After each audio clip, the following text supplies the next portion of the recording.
নমস্কাৰ, আকৌ অন্য এটি ভিডিঅ'লৈ আপোনালোকৰ মাজলৈ আহিছোঁ আৰু এয়া দেখিছে না, প্ৰথমতে আপোনালোকক একদম সেউজীয়া খাৰু দেখাইছোঁ।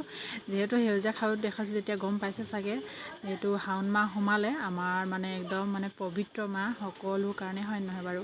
তো এয়া পবিত্ৰ মাহটোত মানে মই এয়া শাওণ মাহত মানে দোকানত খাৰু বিক্ৰী কৰোঁ, তাকে অকণমান আনো বোলো, তাকে আপোনালোকক অকণমান দেখাইছোঁ। আৰু এইফালে দেখিছোঁ ইমান ধুনীয়া ধুনীয়া খাৰু, মানে কি ক'ম, গোটেইখিনি দেখিলে মানে গোটেইখিনিয়ে ল'বলৈ মন যায়, কিন্তু কি কৰোঁ, পইচাও লাগিব সেনেকৈ, হয় নহয়? যিমানখিনি পাৰোঁ মানে সিমানখিনি লৈ আহিছোঁ বিকিবলৈ কাৰণে। আৰু এইফালে দেখিছেনে একদম আমাৰ মানে নামৰূপত মামা আহিব হেনো দেই, হিমন্ত মামা আহিব কৈছে, তাকে অকণমান দেখাইছোঁ। আৰু পেণ্ডেল মানে বনাই আছে আৰু নতুনকৈ 25 তাৰিখে আহিব বুলি কৈছে। আৰু ইয়াত ঘৰত আহি কিনে ইয়াত দেখিছেনে, ময়ো মানে পিন্ধি ল'লোঁ প্ৰথমতে, মই নিজে পিন্ধাটো প্ৰথমতে, তেতিয়াহে মই কাষ্টমাৰক ক'ব পাৰিম, হয় নহয় বাৰু, ভাল নে বেয়া। তো আজিলৈ বাই।